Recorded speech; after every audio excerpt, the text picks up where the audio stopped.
Hello everyone, welcome to Micro Study. जैसा कि आप लोग जानते हैं, पीएम मोदी का जो फॉरेन ट्रिप है वो शुरू हो चुका है। अब वो गए हुए हैं फ्रांस। इसके बाद उन्हें जाना है यूएसए। तो फ्रांस में फिलहाल चल रहा है एक एआई समिट, जिसे पीएम मोदी और इमैनुअल मैक्रोन यानी इंडिया और फ्रांस को चेयर कर रहा है। और इसी बीच पीएम मोदी गए थे मार्सेल उनके इंडिया फ्रांस सीईओ फोरम के बाद, और उन्होंने वहां पे एक बहुत अच्छी स्पीच दी एआई को लेकर।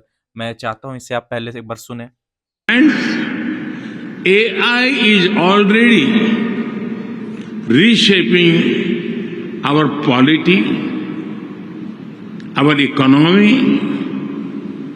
our security, and even our society. AI is writing the code for humanity. अब आपने यहाँ पे सुना कि पीएम मोदी ने कहा है कि AI is writing code of humanity. अब ये एक बहुत बड़ा स्टेटमेंट है, क्योंकि हम जानते हैं कि अब पूरी दुनिया एआई की ओर कितनी ज़्यादा एडवांसमेंट कर रही है। अभी चाइना ने एक डीपसीक टेक्नोलॉजी डेवलप की, डीपसीक एआई, जिसने पूरी दुनिया को ये बता दिया कि आप बहुत कम इन्वेस्टमेंट के साथ ही एक हाई लेवल, एक high encoding AI artificial intelligence आप बना सकते हैं। तो अब पूरी दुनिया का ध्यान अब आर्टिफिशियल इंटेलिजेंस की ओर और बढ़ जाएगा, कि उन्हें पता है कि उन्हें बिलियंस और ट्रिलियंस ऑफ डॉलर इन्वेस्ट करने की ज़रूरत नहीं पड़ेगी एक अच्छा आर्टिफिशियल इंटेलिजेंस बनाने के लिए। इसलिए में पीएम मोदी ने होमेज भी पे किया वीडी सावरकर को, क्योंकि आप जानते हैं यहाँ पे कि वीडी सावरकर इसी जगह से ब्रिटिश शिप से भागे थे। यहाँ पे आप देख सकते हैं, यहाँ साफ मेंशन किया हुआ, वीडी सावरकर एक फ्रीडम फाइटर थे हमारी ओर से। तो इन्होंने, पीएम मोदी ने वीडी सावरकर को भी होमेज पे किया। उसके बाद जो यहाँ पे स्पीच हुई, ये थोड़ी सी आपको जानने ज़रूरत है, क्योंकि जो अगला एआई समिट होगा उसे इंडिया होस्ट करेगा। आप जानते हैं ये वाला एआई समिट जो पेरिस में चल रहा है, इसे इंडिया फ्रांस को होस्ट कर रहा है, और जो अगला एआई समिट होगा उसे इंडिया होस्ट करेगा।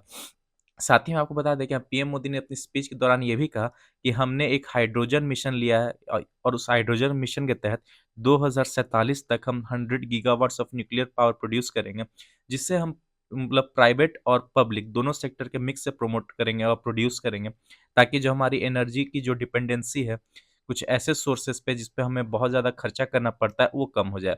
और हम जानते हैं कि न्यूक्लियर पावर सोर्स हमारी जो मदद कर सकता है वो है फ्रांस, क्योंकि अभी और कोई कंट्री पे हम भरोसा कर नहीं सकते हैं इस ओर से। आप जानते हैं फ्रांस हमारा भी बहुत अच्छा एक स्ट्रैटेजिक पार्टनर है, क्योंकि अब फ्रांस से हमें राफेल आता है। अगर हम हथियार यूएस से प्रमोट करते परचेज़ करते हैं, तो हम जानते हैं कि अगर कल को जाके यूएस में कोई एक ऐसा प्रेसिडेंट आ गया जो कि एंटी इंडिया है, तो हमारे लिए परेशानी हो जाएगी।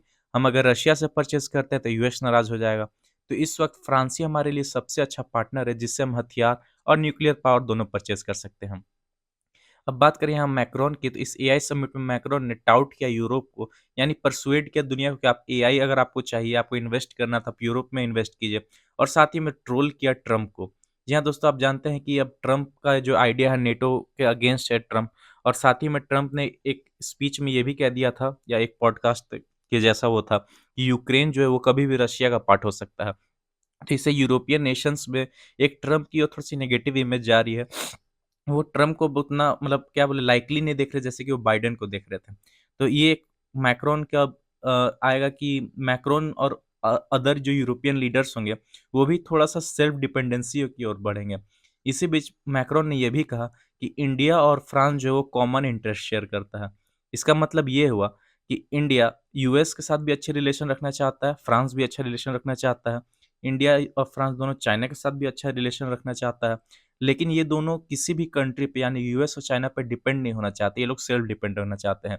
तो इसी बीच अगर आप जियोपॉलिटिकली देखें, तो इंडिया फ्रांस बिल्कुल सेम सिचुएशन पे है जियोपॉलिटिकली, सेम टेंशन फेस कर रहा है, और फ्रांस और इंडिया बिल्कुल सेम पेज पर है। इसीलिए हमारा जो फ्रांस के साथ रिलेशन होगा, वो अच्छा होना बहुत ज़्यादा ज़रूरी है, कि फ्रांस हमारा बहुत अच्छा स्ट्रैटेजिक पार्टनर हो सकता है, चाहे वो हथियार लेना हो या न्यूक्लियर पावर लेना हो। फिलहाल इस वीडियो में इतना ही, और पीएम मोदी की जेडी वैन से मीटिंग होती है, अगर उससे कुछ खास न्यूज़ निकल के आती है तो उस पर मैं डिटेल वीडियो ज़रूर बना दूंगा। Thanks for watching.